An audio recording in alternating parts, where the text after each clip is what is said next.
Oizpua Elizaren jabe, apaizen parrokin da jabe. Oizpo Frankoren mende. Eliza zeinena.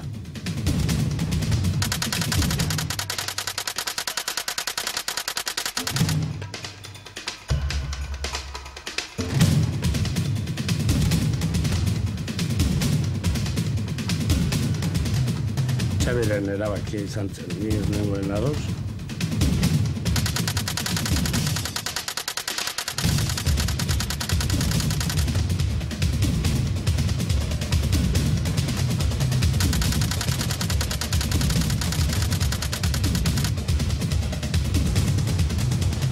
Terminamos haciendo una película mucho más comprometida, en donde incluimos el euskera, en donde pretendimos incluir la Guernica de Picasso, que nos dejaron.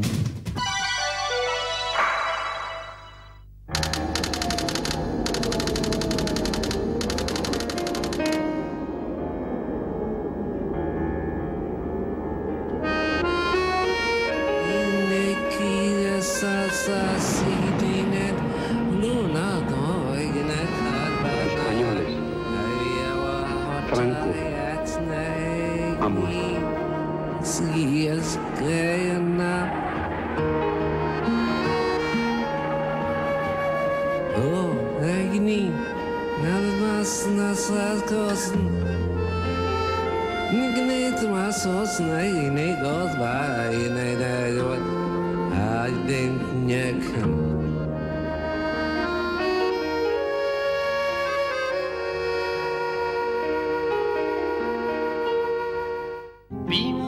Makil da biltza, minez mundua zulatzen, bizkar guziak okertu. El final del año 1967 y el comienzo del 68 viene precedido de numerosas acciones que anuncian un año cargado de nubarrones para el régimen franquista. Pintadas, reparto masivo de octavillas y colocación de icurriñas se llevan a cabo por toda la geografía vasca por estas fechas. Irriparrenles makillada.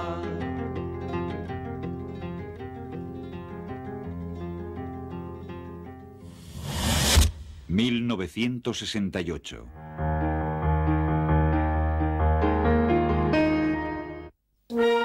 1968 va a marcar asimismo un hito en la historia vasca reciente. En Euskadi, la dictadura entraba definitivamente en crisis. El alcalde franquista de Donostia, Elósegui, recibió en la víspera de San Sebastián la primera gran celebración del calendario festivo vasco, una de las mayores pitadas que se recuerdan en la historia de la ciudad. Entre el vocerío se oían consignas: libertad, Gora Euskadi Askatuta. La capital de Guipúzcoa iba a dejar de ser la ciudad alegre y confiada preferida por los jerarcas del régimen y la aristocracia de rancia cuna. Durante aquel año de 1968 se convertirá en el centro de la revuelta contra una dictadura insoportable.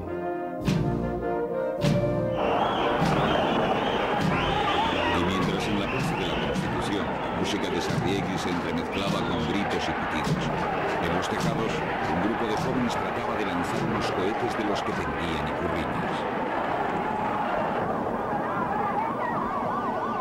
3 de ellos logran escapar, pero otros 2 son detenidos y trasladados a los calabozos del gobierno civil, donde son salvajemente torturados. Se trataba de los hijos de Sotero Irazusta, un personaje muy popular en la ciudad por su participación en la tamborrada donostiarra y en la sociedad castelupe.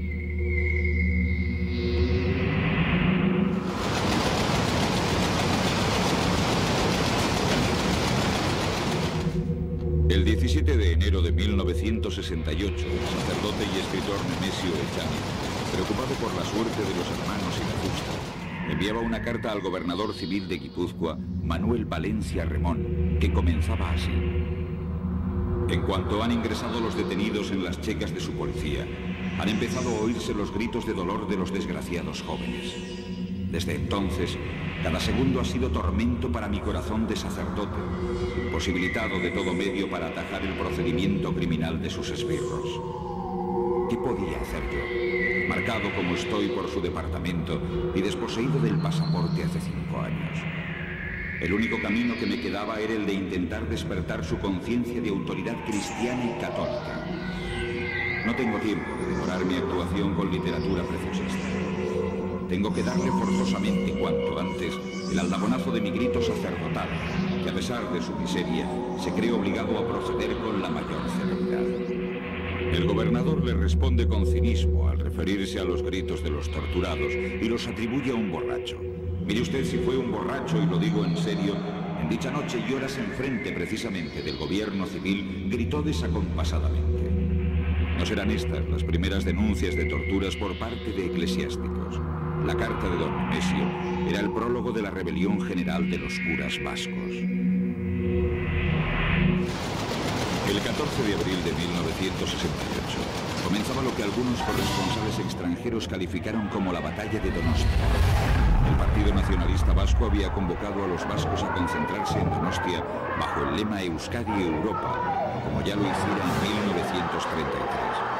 El PNV, de quien había partido la idea, reivindicaba el derecho de Euskadi a unirse con personalidad propia a las demás naciones, formando con ellas la Comunidad de Naciones Europeas. Este partido estaba dispuesto a movilizar a sus jóvenes, a quienes encarga el traslado de la propaganda. El responsable de aquella operación fue Juan Mari Feliu, a la sazón miembro del Euskadi Buru Batzar del PNV. En aquella época nos propusieron desde altas instancias, en este caso desde Euskadi Buru Batzar, donde yo en aquel momento pues pertenecía, el que rompiera, ya que había tanto mendigo y sale metido en la movida, el por qué no pasar la propaganda por el monte.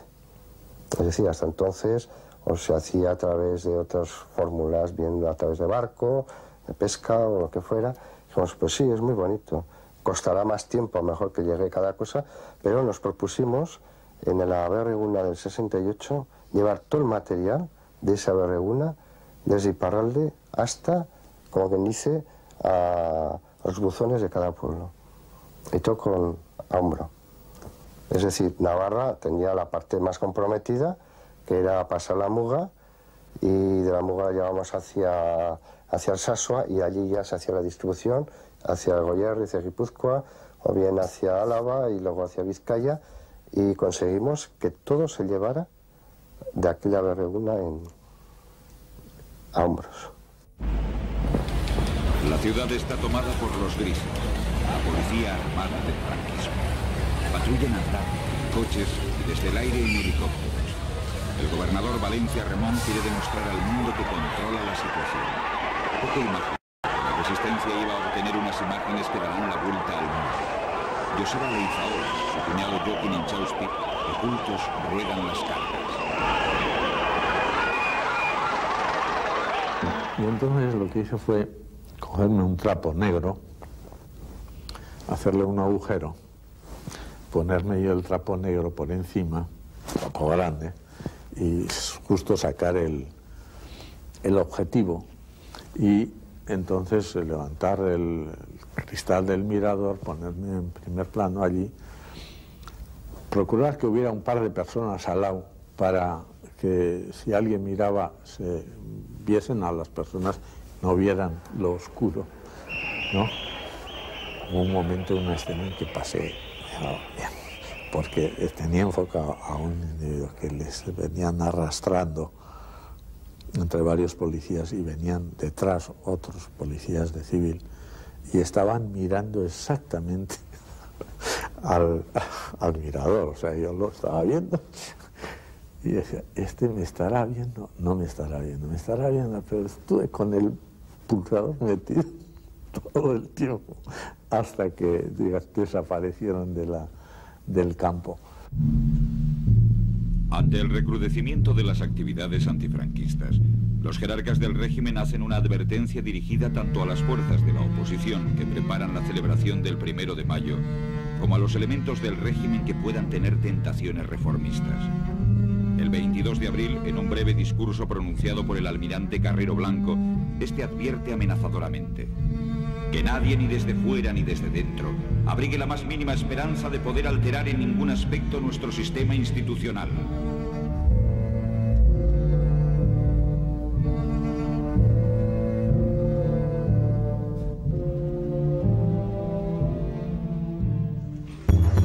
Durante el año 1968, el movimiento obrero se encuentra organizado en varias tendencias. Por un lado, las organizaciones tradicionales como UGT, ELA y CNT, agrupadas en la Alianza Sindical de Euskadi, que apoya al gobierno vasco en el exilio y que ve su influencia reducida cada vez más ante el desarrollo y consolidación del movimiento de comisiones obreras, sostenido fundamentalmente por el Partido Comunista y grupos de izquierda. Por otro lado, se extiende también en esta época el movimiento de los comités de empresa o de fábrica, que son fundamentalmente promovidos por organizaciones como ORG, Eta Berri y en un determinado momento por la propia ETA, representada en las negociaciones por Antón Pérez de Yala y Xavi Etxebarrieta. Pero yo creo que si Xavi, por lo menos lo que a mí me transmitía y la idea que tengo yo creo que Xavi venía consciente de que el movimiento obrero era fundamental en este país para desligarnos de la dictadura. Y tenía ideas y coincidía en muchísimas cosas. Lo que pasa es que tuvimos, yo digo en este caso, la mala suerte de que este hombre, ahora tampoco puede decirse que este hombre podría haber cambiado el rumbo de la historia, pero lo único que tengo que decir en su honor, que indiscutiblemente yo las reuniones que tuve con Xavi Etxebarrieta, era un chaval que indiscutiblemente tenía muy claro, siendo un chaval todavía, tenía muy claro la significación y el valor del movimiento obrero.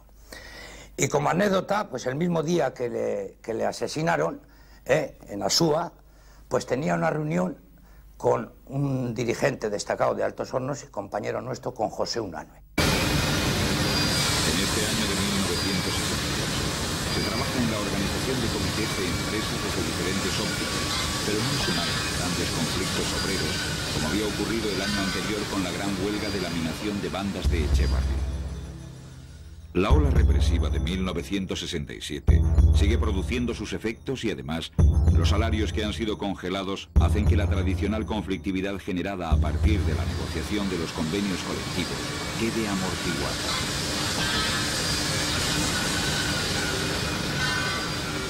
Yo recuerdo que de Basauri nos llevaron a Burgos, nos tuvieron en la cárcel provincial de Burgos. Al día de unos días nos trasladan nos quieren trasladar para Carabanchel.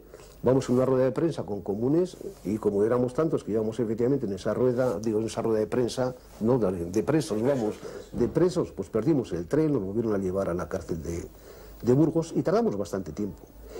Y bueno, cuando estaba uno en el desterrado, pues se hablaba realmente con la familia, se escribía con la familia.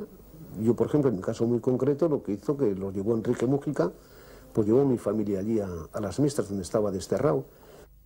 Y había que llevarles a su familia a las Urdes, porque el estado de excepción duraba en principio 3 meses, después hablo yo, pero era en principio por 3 meses. Y a Nati y a los hijos de Nicolás, a Idoia y el actual Nicolás Redondo Terreros, secretario general, que entonces era un muchachito, pues les llevé a las Urdes. Primero visitamos a Ramón Jovial, que estaba en el pueblo de las Urdes, más al norte, limítrofe con la parte norteña, y después Nicolás estaba más adentro de las Urdes. Y allí estábamos, allí les llevé. Fue un viaje muy zarandeado. El conflicto más importante será el de la Naval, en Vizcaya, en el mes de julio. Y el hecho más relevante será que durante su desarrollo se establece un comité de trabajadores directamente elegido por los operarios y apoyado por las diferentes corrientes sindicales. La función encomendada a este comité es la de actuar como representante de los trabajadores en todos los problemas y reivindicaciones planteados, sustituyendo así al jurado de empresa en sus funciones representativas. Nos pareció propicio que hubiera efectivamente por parte de los trabajadores unas elecciones efectivamente directas para constituir los comités de empresa con el fin de poder recabar y exigir la negociación colectiva en varias empresas a la vez. Por ejemplo, podía ser la Naval de Sestao, podía ser Altos Hornos, podía ser la General Eléctrica, podía ser la Bacolvilco. Esto era para generalizar realmente los conflictos, que nos parecía que era interesante y que solamente movilizaciones de masas podían en cierta medida pues un poco deteriorar lo que era el régimen franquista. Y en este sentido la primera experiencia fue en la Naval. Participaron casi todos los trabajadores en elegir un comité de empresa. Primero nombraron a 80 y tantos delegados, valga la palabra, y de esos 80 y tantos delegados se nombró un comité de empresa de 15 miembros. Al de poco de nombrarlo, fuimos detenidos, entre ellos fui detenido yo mismo, y nos pusieron a disposición del Tribunal de Orden Público. Entonces dijimos, bueno, esta legalidad tampoco no se puede, vamos a último, no se puede mantener, y lo que hicimos entonces es constituir en todas estas empresas comités de fábrica clandestinos, que tienen la única pretensión, como digo, era de generalizar realmente los conflictos, porque nos parecía que el momento era el más adecuado, el más pertinente. Y en esto contamos con la colaboración también, al último, de los partidos de izquierda, el Partido Comunista, el Partido Socialista, y contamos con la colaboración de comisiones obreras, porque también en aquel entonces empezó también, al último, una parte de comisiones obreras, también al último a participar en los comités de empresa. Las medidas tomadas el 1 de mayo son similares a las de la Verdi Egu. Resulta ya imposible realizar manifestaciones de masas. Estas, muy combativas, toman la forma de comando, pequeños grupos de manifestantes que se desplazan de un lugar a otro esquivando a las fuerzas policíacas, y van precedidas los días anteriores por numerosos paros y manifestaciones. Además, las manifestaciones no se realizan ya solo en las capitales, sino también en los pueblos industriales de las provincias vascas.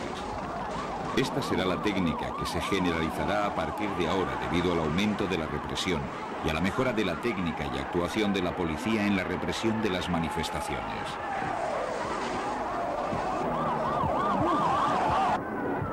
En 1968, en San Sebastián, hubo saltos en la parte vieja, Boulevard y jardines de Alder Dieder a las 12 del mediodía. Se cruzan vallas metálicas y se interrumpe el tráfico. Las cargas son continuas. Se rompen los cristales de los periódicos La Voz de España y Unidad. Hacia las 3 menos cuarto, la manifestación se disuelve por sí misma. Se hacen 85 detenciones. Hay también manifestaciones en Rentería, Urrechu, Zumárraga, Vergara y Eibar. En Vizcaya se producen algunos paros los días anteriores y el 1 de mayo se lleva a cabo la manifestación por las calles de Bilbao, Plaza de Zabalburu, Siete Calles, San Francisco, con choques muy fuertes en la Plaza de Santo Tomás, con un saldo de 24 detenidos y numerosos heridos. En Pamplona, 1000 personas se concentran en la Plaza del Castillo, que son disueltas por las cargas policiales, practicándose 9 detenciones. El movimiento obrero vasco, especialmente las comisiones obreras, se habían reforzado notablemente. ¿Cómo podíamos caminar organizadamente? Claro, porque la organización que teníamos era muy precaria. Era una organización que se hacía generalmente en las iglesias. Es decir, las reuniones las hacíamos en las iglesias, en las sacristías, en las primeras, de la primera Comisión Obrera Provincial. Entonces necesitábamos soportes. ¿Dónde estaba el soporte? Estaba en utilizar la lucha legal y la extralegal. En eso estribaba. Por eso nos metimos al sindicato vertical. No para ser miembros del sindicato vertical, sino para, desde dentro, utilizar todos los elementos legales para combinarlos con la lucha extralegal que nosotros hacíamos desde las capillas o desde los montes o desde muchos sitios, porque claro, no nos olvidemos de la mina del Alemán, que ha sido un elemento clave. Es decir, la mina del Alemán, que eran las asambleas de los trabajadores de muchas empresas que tomaban allí una referencia y con esa referencia luchaban extralegalmente. Mientras nos apoyábamos en el sindicato vertical, en aquellos aspectos que podíamos tener en ese terreno. Aquel 1 de mayo la policía franquista colocó dotaciones de grises ocultas en algunos lugares de la parte vieja donostiarra para hacer de tapón a los manifestantes fugitivos. Fueron numerosos los heridos, uno de ellos Melitón Manzanas. Así describe el hecho la revista Alderdi. En el curso de estas manifestaciones ha resultado herido el tristemente conocido comisario Manzanas, el jefe de la Brigada Político-Social, la policía política franquista. Un joven, al querer pegarle una patada, le ha producido lesiones en la mano derecha y partido además el labio de una bofetada. El 1 de junio de 1968, militantes de Eusko Gaztegi colocaban un explosivo al paso de la Vuelta Ciclista a España, viéndose obligada a interrumpir la etapa. El eco internacional de aquel hecho fue enorme.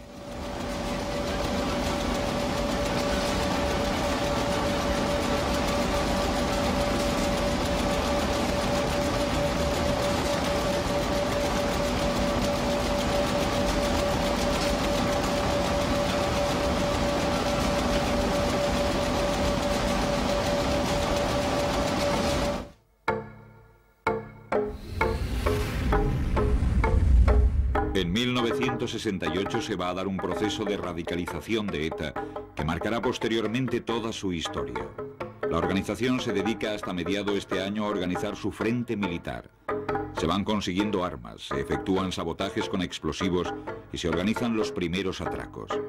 Paralelamente trata de desarrollar la nueva línea política tras haberse desembarazado de la tendencia izquierdista y obrerista que representaban los militantes expulsados en diciembre de 1966, que conformarán la primera escisión de ETA con el nombre de ETA Berri. Esta nueva línea política se basa en promover la creación de un frente nacional. En realidad, un frente exclusivamente nacionalista, ya que excluye al resto de las fuerzas políticas vascas.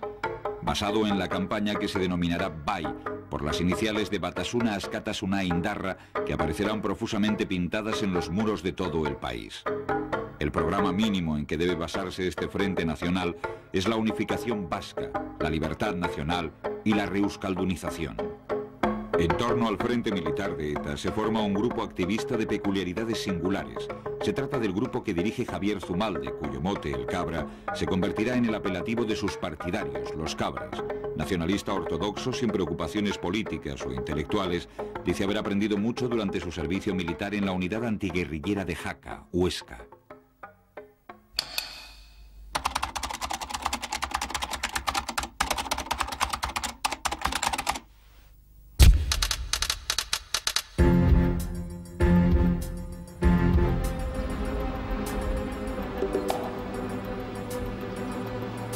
La tensión va en aumento.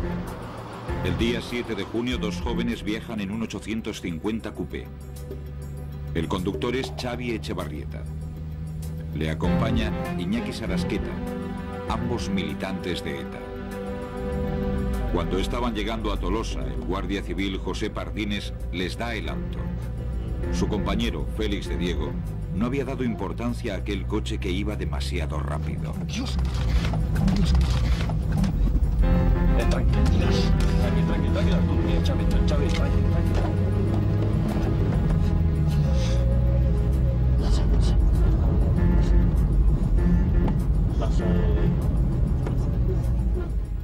Ez zen kontrol bat. Bi guardia zibil bakarrik zeuden eta trafikoa beste bide batetik bidaltzen ari ziren, bezki itzalgatik, ezin pasatzen zelako. Eta orduan haietariko bat, beste guzti bezala agindu ziguten bide hartatik joaten. Eta haietariko bat gure atzetik etorri zen, eta gelditzeko agindu zigun, eta...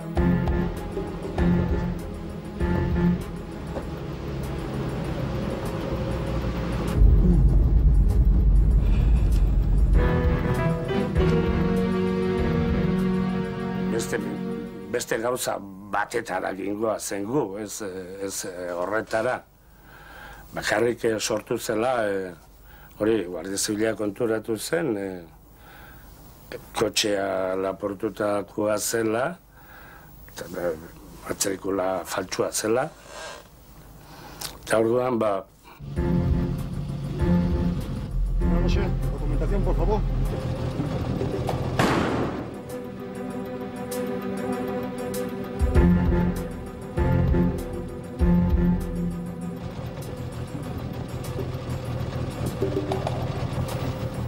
Xabiren erabakia izan zen, ni ez nengoen ados. Uste nuen aski genuela pistola kentzearekin, Guardia Zibilari, eta motorra tiro bat ematea, eta ospa egin. Bestzakit, nik uste pitin bat orduri jarri zela, galdutzat bezala eman zuela, eta orduan erabaki gogorrena hartu zuela.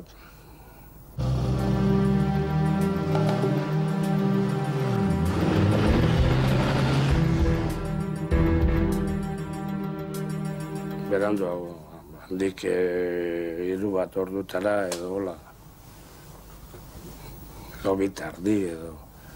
Bai, orduan gingoazen beste kotxe baten, beste txofer batekin, eta ikusi ez tiroak entzun dituen bertan, ikusi ez nire korrik handi joan.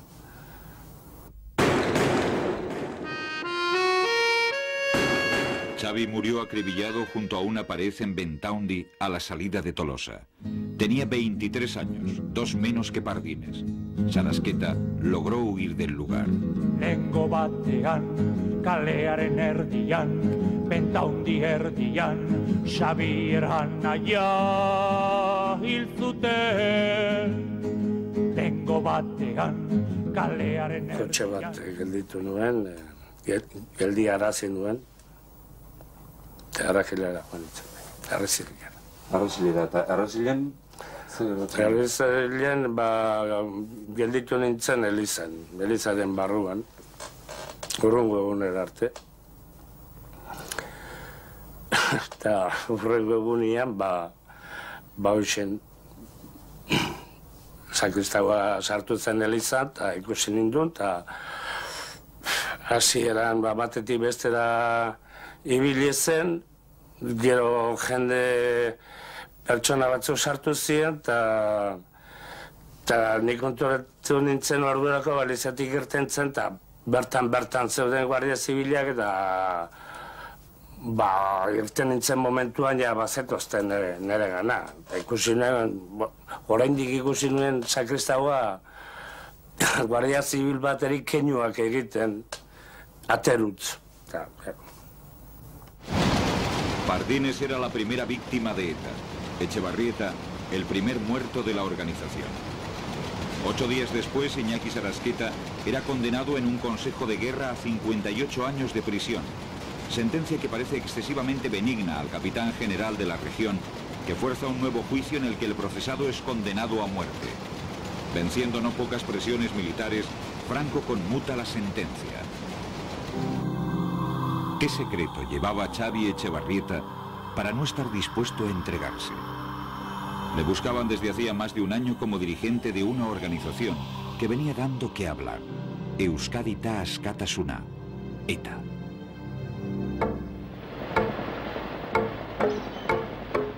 El 12 de junio se reunieron en Ondarroa los 9 hombres que dirigían la organización, el Biltzar Txipia, y tomaron una decisión. Llevar a cabo simultáneamente la liquidación del jefe de la Brigada Social de San Sebastián y de Bilbao. Melitón Manzanas y José María Junquera debían caer al tiempo. ETA acababa de dar un giro a sus ya 9 años de actividad. Se pasaba de la lucha armada como teoría a la lucha armada como práctica. Se pasaba, como dijo alguien en la reunión, de una actividad defensiva a golpear al enemigo en su cabeza, la represión. Xavi Echevarrieta era el encargado de la operación contra Melitón, que recibió el nombre de Sagarra, manzana en euskera. En eso estaba cuando Pardines le pidió la documentación en el cruce de Bentaundi. Era una persona poco común. Buen estudiante, terminó la carrera de económicas con brillante expediente. Lector tempestuoso, admirador de Dostoyevsky y seducido por el racionalismo de Ortega, dejó 3 libros de poesía. Uno de ellos lo presentó al premio Adonais, que revelan sensibilidad y una cultura considerable para su edad y la época que le tocó vivir.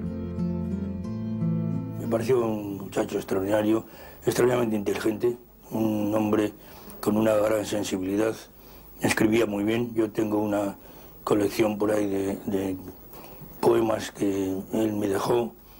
No estoy seguro, tengo demasiadas cosas y un desorden monumental, pero vamos, las conservo con muchísimo interés porque es de verdad que fue un personaje extraordinariamente interesante. Los sucesos del 7 de junio habían abierto una nueva etapa en la actividad de ETA, cuyos dirigentes habían jurado vengar al líder caído.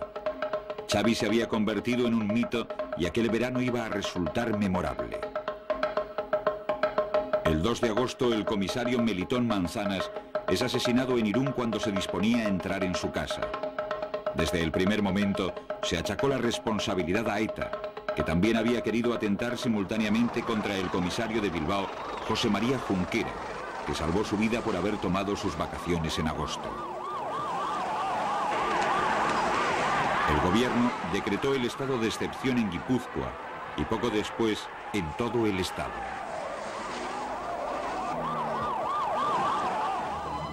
A raíz del levantamiento del 18 de julio, que en Irún fue especialmente contestado, Melitón Manzanas dio con sus huesos en el fuerte de Guadalupe, de donde le sacaron los suyos al liberar a San Sebastián. Se enroló en el Regimiento de Artillería Pesada número 3 y terminada la guerra en 1941 entra en el Cuerpo General de Policía con efectos retroactivos a 1936. Desde entonces se había ganado 50 felicitaciones y una medalla en 1964. Y cómo no, una aureola de tipo listo, fanfarrón y un no sé qué de sádico que empezaba en la pasión por golpear el hígado ajeno y terminaba con el resto de las partes más nobles.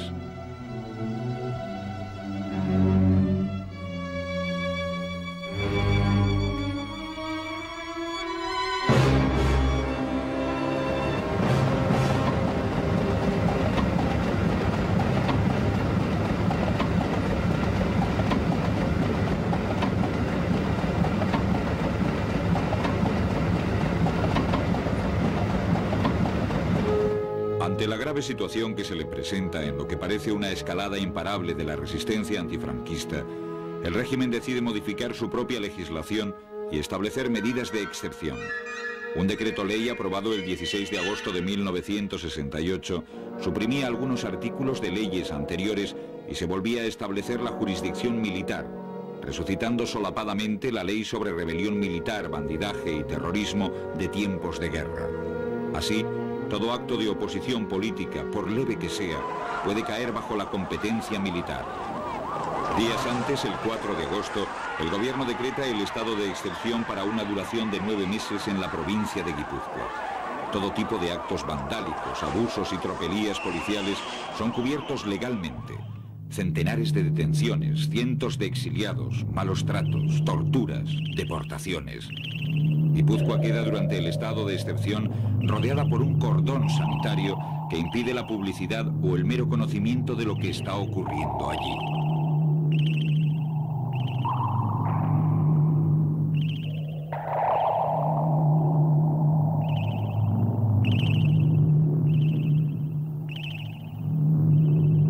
A mediados de septiembre había en la prisión de Martutene de San Sebastián más de 70 presos políticos y las redadas continuaban. La mayoría estaban incomunicados y casi todos habían sido torturados.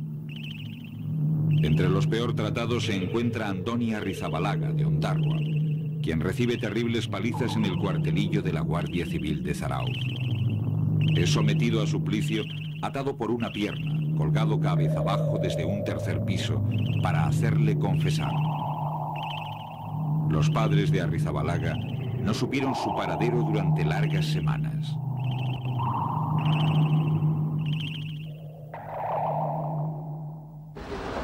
La represión alcanza a toda la sociedad vasca, incluido el Colegio de Abogados. El mismo día de Nochebuena son deportados los abogados Miguel Castells, Elías Ruiz Severio y Juan Mari Vandrés.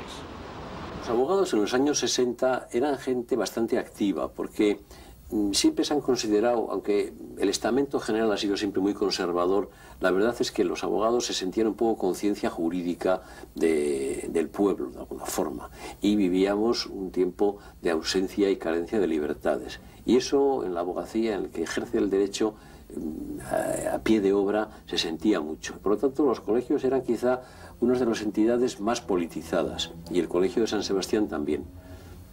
Por esos años yo fui miembro de la Junta de Gobierno del Colegio de Abogados y realmente nosotros muchas veces hicimos actos y documentos, manifestaciones, pues que pugnaban o luchaban contra la situación actual.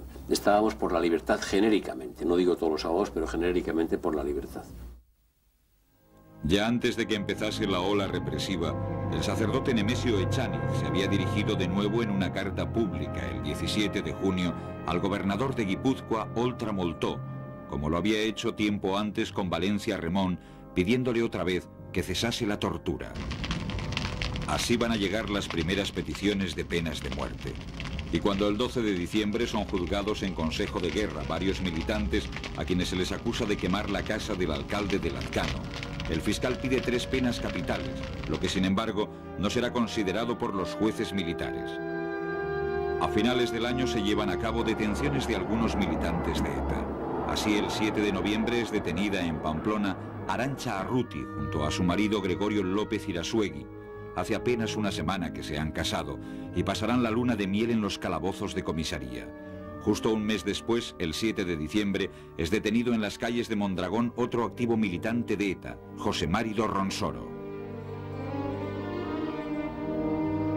Al comenzar la década de los 60, la Iglesia vasca vive en su seno un sinfín de convulsiones. Franco había perseguido con saña a los eclesiásticos que no se habían sumado a su movimiento. Algunos fueron fusilados, otros encarcelados y desterrados, otros salieron para el exilio. En 1968 fallecía Mateo Mújica Urrestarazu, el obispo de Vitoria, que debió exiliarse por denunciar atropellos contra sus sacerdotes.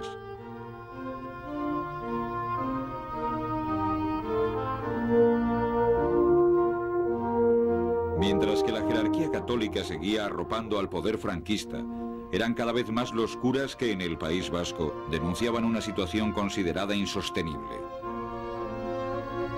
Muchos sacerdotes como Ulacia, Gabika Gojeascoa, Echaniz y otros habían sufrido represalias por denunciar la vulneración de los derechos humanos.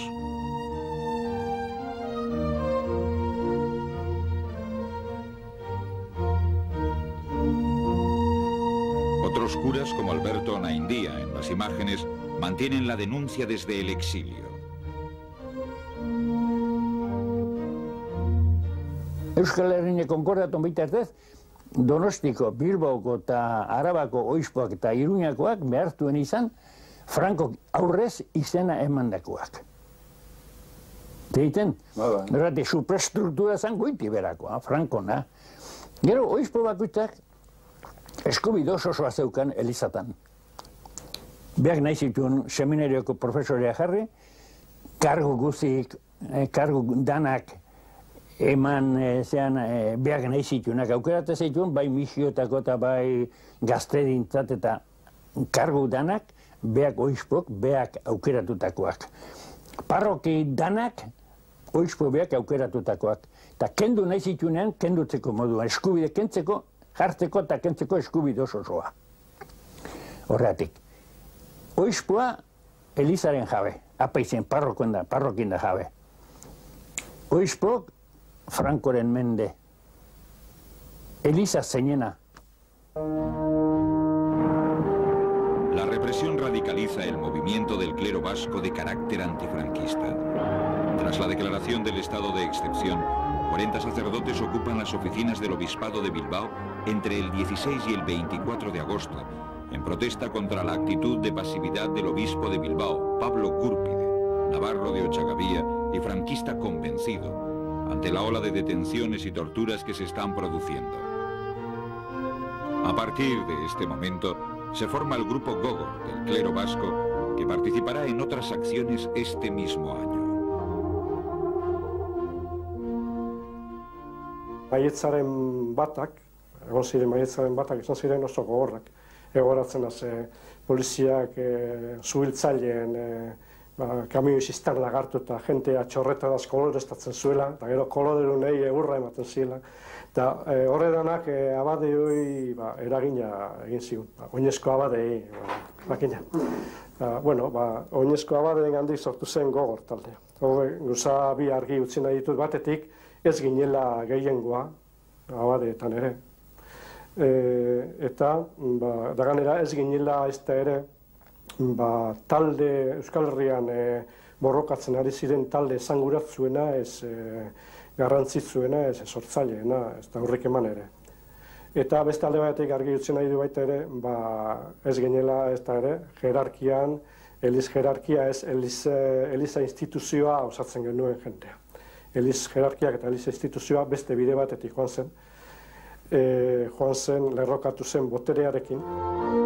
El 4 de noviembre de 1968, 60 sacerdotes de la diócesis de Bilbao se instalan en el seminario de Derio, cerca de Bilbao. El día 12, escriben una carta pública al Papa Pablo VI que firman 516 sacerdotes denunciando la represión y las torturas y deciden continuar su acción mientras no les llegue la contestación.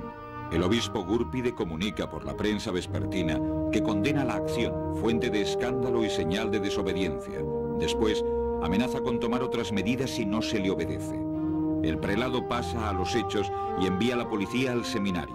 Monseñor Gúrpide, tras el intento policial, condena moralmente a estos sacerdotes con la pena canónica de la suspensio a divinis. El viejo obispo muere el 18 del mismo mes de noviembre y al cabo de algunas horas, Roma nombra a José María Cirarda como administrador apostólico de Bilbao. Mi nombramiento para Bilbao le cogió totalmente de sorpresa, porque murió Monseñor Gúrpide a las 10 de la mañana y a las 12 de la mañana yo ya estaba nombrado administrador apostólico de Bilbao, con orden de pasar inmediatamente a tomar todas las riendas y gobernar con todas las facultades de obispo residencial. Al gobierno aquello evidentemente no le gustó. Yo era un vasco que iba al País Vasco, yo era un vasco que a juicio del gobierno era vasquista, poco amante del régimen de Franco. Yo traté siempre de moverme en una actitud de independencia en mis tareas pastorales en Andalucía y en Santander, y aquello ciertamente le molestó. Cuando termina la acción el 29 de noviembre, el nuevo obispo absuelve a los sacerdotes afectados por las sanciones canónicas impuestas por su antecesor.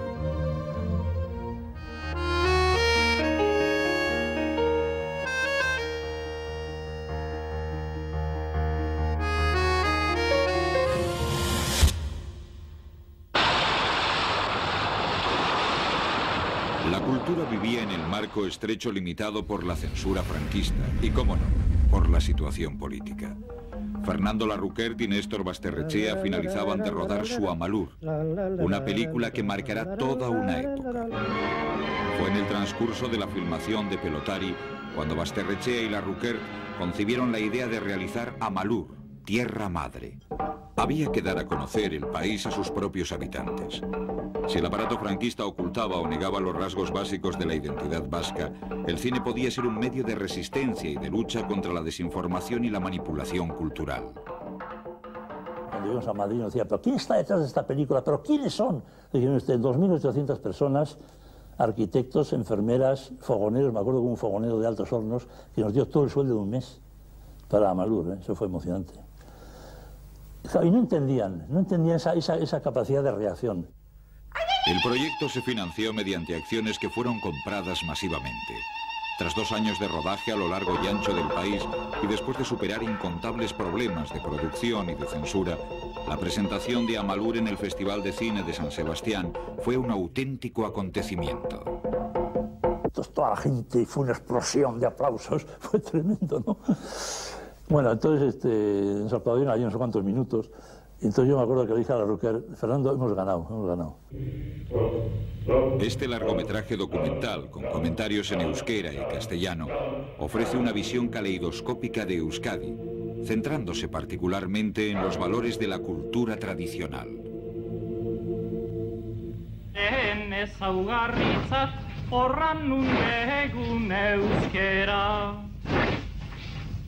Ni ere unat ekarri nau gaur maitasunaren indarrak, urrunetik nik entzun baititu. Pero claro, lo que empezó con una película casi turística, una película en donde solamente la belleza de nuestro paisaje, que es muy grande por supuesto, solamente esa belleza iba a constatar al principio, pues claro, después la propia situación política nos fue llevando, yo no sé si sin querer o queriendo, nos fue llevando hacia una valoración más política de la realidad nuestra.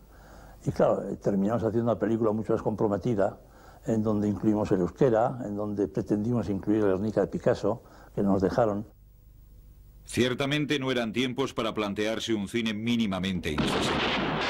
La política aperturista de Fraga y Iribarne había entrado para 1967 en un proceso de involución, y la censura administrativa hizo que Amalur ofreciera facetas ideológicas ajenas por completo a la voluntad de sus autores.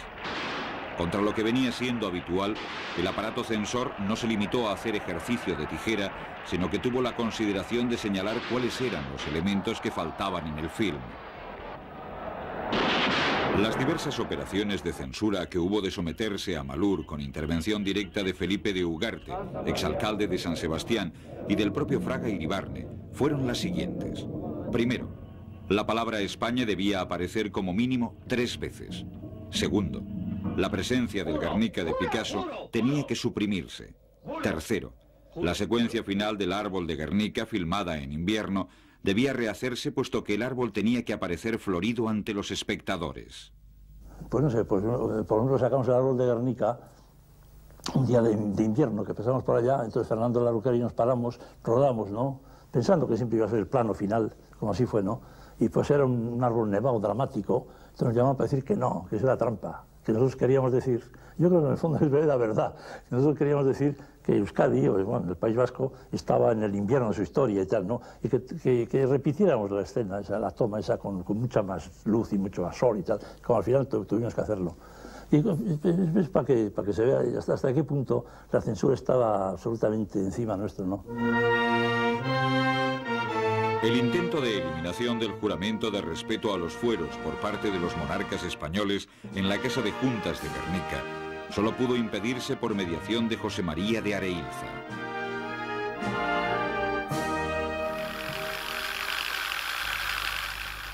Si la censura franquista veía con malos ojos cualquier manifestación cinematográfica con atisbos regionalistas, ¿qué no decir del cine militante?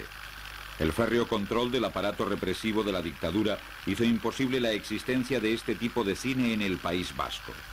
Los hijos de Guernica, 1968, fue la única excepción.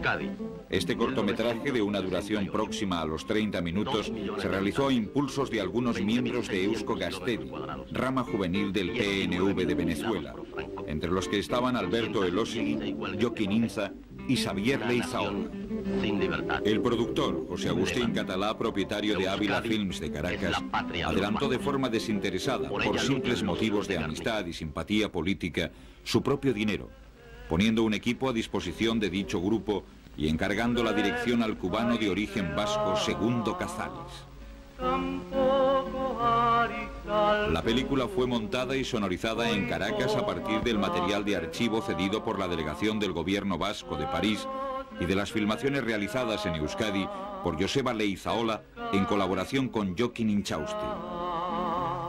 El costo del film fue cubriéndose con las aportaciones de la colonia vasca de Venezuela.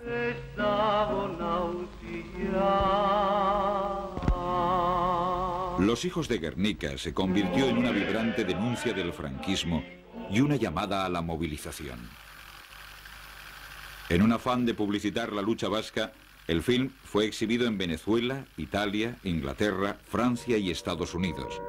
Y ya a comienzos de los años 70 tuvo una restringida circulación clandestina en la Euskadi peninsular.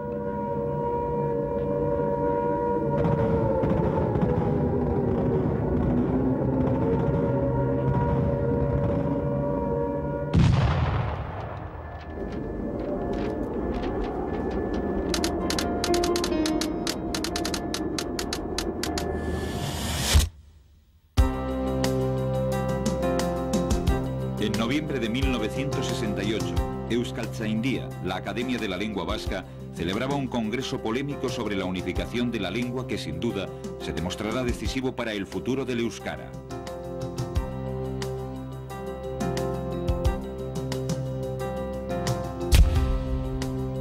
En julio, Cristóbal Valenciaga Eizaguirre, el mítico modisto vasco, cerraba su casa de alta costura en París que había sido inaugurada en 1938. Entre sus ayudantes hay algunos vascos como el costurero Zabaleta o el también modisto Courage, hoy consagrado.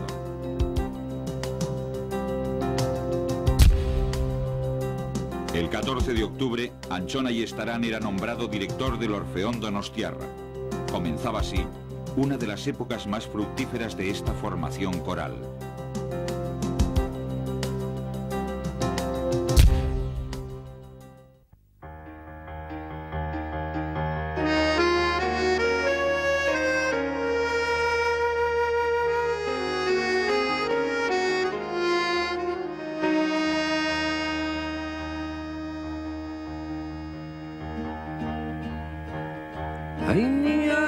Signing here,